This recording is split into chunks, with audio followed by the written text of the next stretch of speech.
Hello and welcome, my friends and viewers, to this week's episode of Legendlore, where I draw and talk about monsters, characters, gods, and other things from Pathfinder 2nd edition while giving a small but quickly digestible history about them. Together we'll go over their history within the game, how they're utilized in the modern edition, and how you guys can utilize them in your own games. This week we're taking another step into Pathfinder's world of Golarion with Sarenrae, the goddess of healing, the sun, and redemption. Getting right into it, Sarenrae's titles include the Dawnflower, the Everlight, and the Healing Light and Flame. Carrying an alignment of neutral good, her portfolio focuses on the sun, light, honesty, truth, redemption, and healing. Most Sarenraean worshippers include healers of all sorts, be it alchemists or divinely empowered clerics, farmers and agriculturalists, and redeemed evildoers who are often the most devoted of her faithful due to the second chance that she provides them.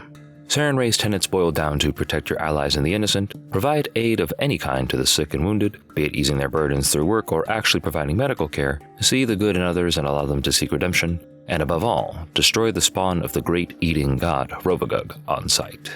Sarenrae's anathema, or things that are directly against her wishes and wants, include the creation of undead, lying or concealing the truth from others, denying a repentant creature an opportunity to change and seek redemption, and failing to strike down evil where it is found. Clerics of Sarenrae traditionally have to be of the lawful good, neutral good, chaotic good, or true neutral alignments, and Sarenrae's domains in 2nd edition are fire, healing, the sun, truth, and repose.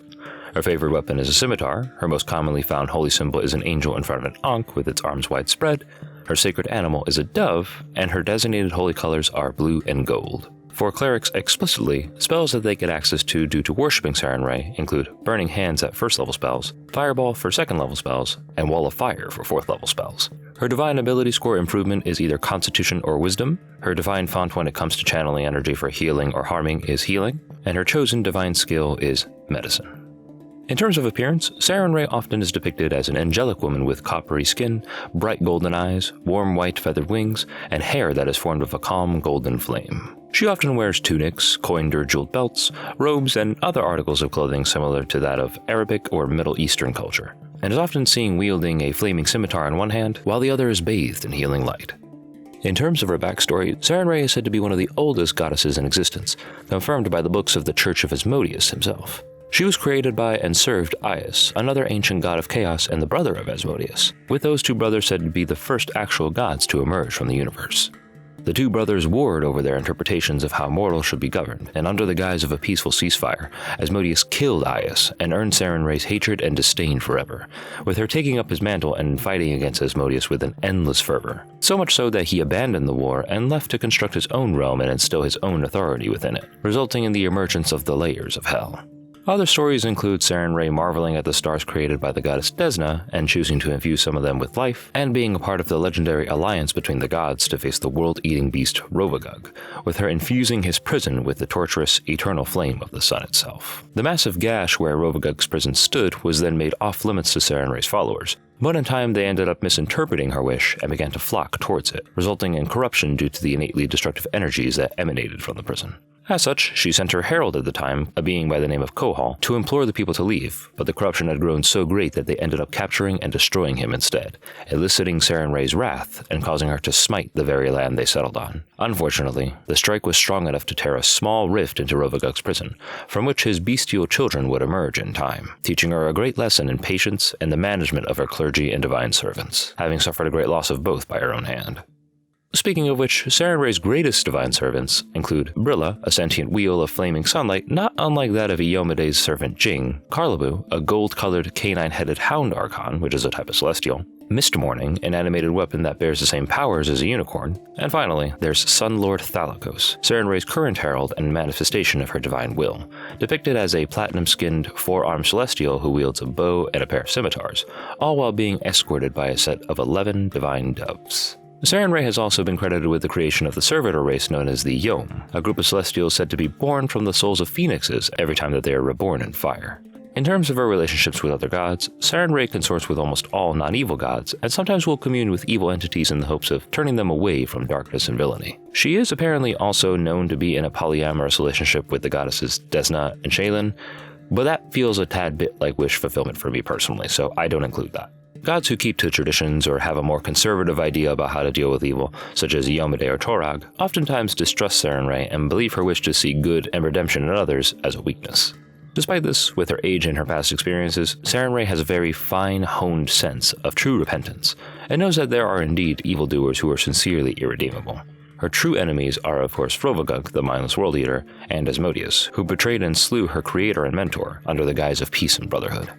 When it comes to the Church of Sarenrae, most of her worshippers are altruistic and selfless folk, known for conducting rituals such as blessing crops, healing the sick and diseased, and working to reform criminals and former servants of evil entities. Halflings and multiplanar Duskwalkers are known to be the most fervent worshippers of Sarenrae, with red-headed halflings believed to actually be blessed by the Everlight herself, expected to become a part of the organized church. Now, a halfling who rebels against such notions could be for an interesting character. Most worshippers of Sarenrae often are seen wearing long white chasubles with a red and gold tunic, with their vestments and sometimes their very weapons being decorated with images of sunbursts. Leaders of the church are often recognized by wearing a golden crown topped with a red sunburst or a jewel such as sunstone. Actual knighted warriors of Sarenrae are recognized by the ivory scarves worn across their helms, and are regarded as merciful to those who seek absolution from the dark deeds of their past. Class-wise, most worshippers of Sarenrae are clerics, but paladins, rangers, and even druids and bards can be found amongst their number. And in terms of places where Sarenrae is worshipped, while she is the patron deity of the country of Kalesh, she can also be found in places such as Absalom, Katapish, Osirian, Taldor, Thuvia, and Kadira. Some of her faithful actually work as personal healers for the wealthy and influential, but others will often work as healers for the common people with monetary assistance from the church.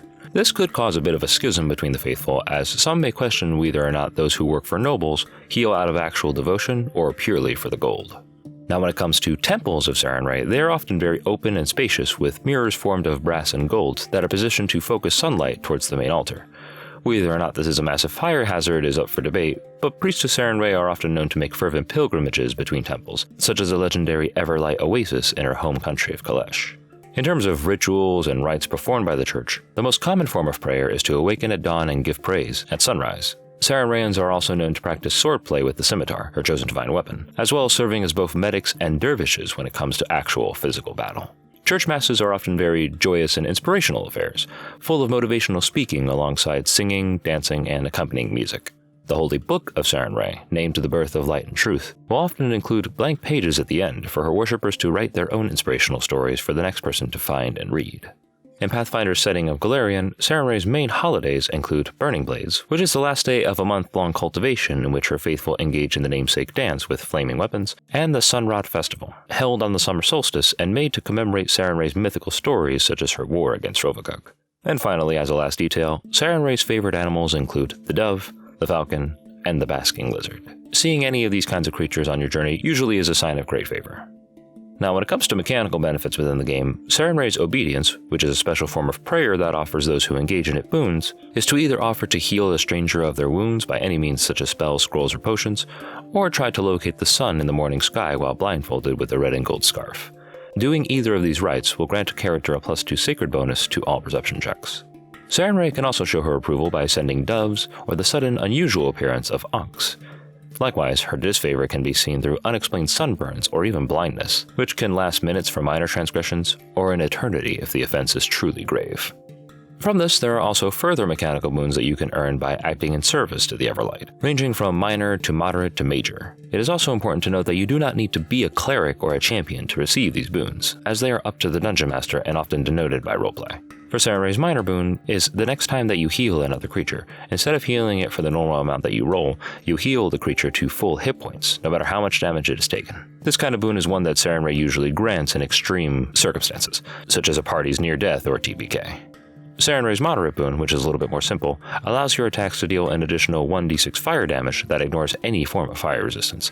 This could be particularly great if you're fighting against a creature that has very strong fire resistance, such as elementals, phoenixes, or even dragons. And lastly, for her major boon, when you roll a success at a check to request something, you get a critical success instead. In addition to that, all creatures other than fiends, undead, and mindless creatures allow you one chance to speak your piece and make requests before entering combat. Now, disclaimer, if you or an ally use the time from the request to gain an advantage in combat instead of trying to defuse the situation or speak plainly, such as preparing or casting spells, repositioning, or waiting out an opponent's own ability, Sarenrae will immediately revoke this boon and may possibly curse you or your ally. For her minor curse, you receive a sunburn that causes you to be permanently clumsy, with a value of 1, which simply means that you take a -1 status penalty to all dexterity-based checks and DCs, which includes armor class, reflex saves, ranged attack rolls, and skill checks such as acrobatics, stealth, and thievery. For her moderate curse, for when you piss her off a little bit more, you become unable to tell lies, and if you attempt to do so, you instead compulsively blurt out the truth on the matter in question. You are, however, still able to withhold information or lie by omission, so make do with it how you can. For the Everlight's major curse, all attacks you make, spells you cast, and other sources of damage that you deal are considered non-lethal except against fiends and undead, and you can't ever make them lethal no matter what weapon or ability you use, even vorpal weapons. You also deal minimum damage against fiends and undead, and all creatures except fiends and undead gain a +4 status bonus to their armor class and saving throws against your attacks or other effects. These are for the tyrants or the mad people who wield Sarenrae's power, and can make for quite an excellent curse for the average power gamer depending on how nuts they get with their playthrough. But moving on from that, in terms of the distinct clerical orders that are found in Pathfinder's campaign setting, the Cult of the Dawnflower is probably the most well-known, serving as the militant arm of the church and battling fiends and undead, as well as getting involved in regional politics.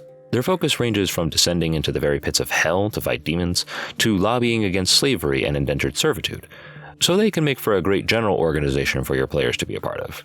If you want to get a little bit more specific, the Dawnflower Dissidents are a specialized secret group of emissaries who seek to fix and remove schisms from within the Everlight's church itself. This can take the form of either mending rifts or breaking rivalries between clergy members, or rooting out traitors who have betrayed the faithful by consorting with fiends, or those that they deem irredeemable. Plots about betrayal within the church would no doubt involve these gentle-handed inquisitors. In a bit more isolated sense, Dawnflower Anchorites serve Sarenrae as divine rangers, traveling through the wilderness to fight evil and find redemption, as well as studying medicine and nature while pledging focus to Sarenrae's sun domain. They practice this distinct devotion by conjuring both magical light and using flaming weapons. And lastly, there's the Dawn Vigil, which in Pathfinder's main campaign setting is a smaller group within the country of Depiction who work to combat null raiders in the area.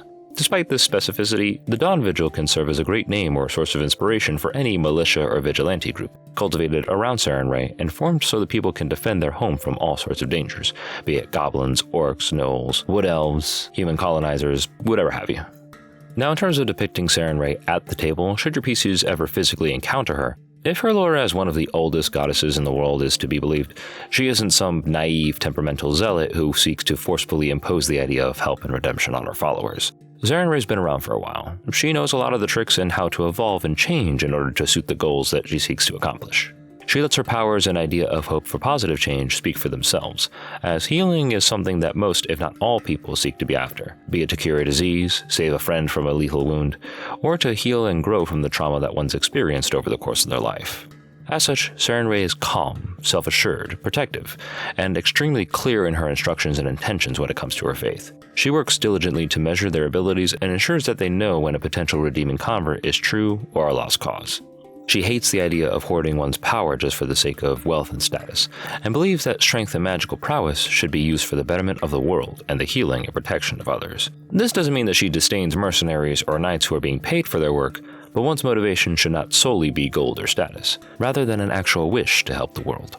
Incidentally, due to her age and being a god from birth, rather than ascending like Iomedae and the others did, Sarenrae might have moments where she has difficulty interpreting or understanding mortal feelings, motivations, or decisions. Fear might very well be a foreign concept to her, as well as prejudice and resentment, which can easily influence the judgment of her followers to not use the powers that she gives them to their fullest extent. This could be a very interesting way to explore character motivations and backstories, so be sure to take the time to look at the nuance. In terms of classes most aligned with Sarenrae, champions and clerics are of course the always go-to for PCs who worship, so long as they align with her domains and conduct themselves accordingly. Druids and rangers can appeal to her sun aspect with a more naturalistic approach, and can be free from the influence of large cities or factional politics. Monks can embody the aspect of self-improvement with her focus on redemption, possibly working to quell the darkness within themselves, and elemental, phoenix, or angelic bloodline sorcerers can be tied to her lineage in a more direct fashion. Furthermore, summoners with angelic eidolons can call upon her divine servants, alchemists can create potions for healing medicine, bards can tell inspirational tales and sing songs of her legends, fighters can embody her dervish fighting style, and thaumaturges can bear an Everlight talisman to channel their power. Now for Dungeon Masters, when it comes to creating NPCs and quest hooks aligned with Sarenrae, they would focus predominantly on concepts such as healing and redemption, as we've said multiple times over the course of this video.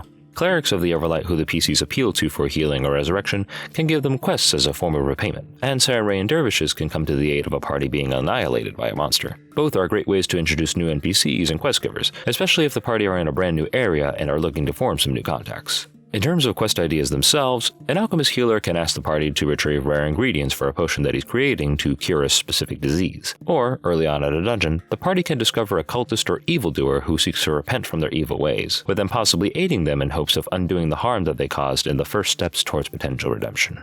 This can extend to all sorts of different types of villains, from mercenaries to demonic cultists, and possibly even to fiends themselves if the game Pathfinder Wrath of the Righteous has anything to say about it. I am personally a fan of Roleplaying.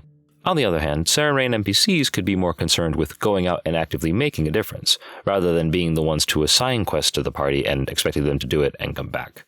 If anything, Sarenites would be found fighting alongside the PCs and working to heal and buff them during combat, which I feel is a little bit more reflective of how she wishes her faithful to act, rather than stand on the sidelines. Now for the fun stuff. In terms of magic items that can be found in Sarenrae locations or given as reward/loot from Sarenrae NPCs, here are a couple that I would personally suggest as the most fitting.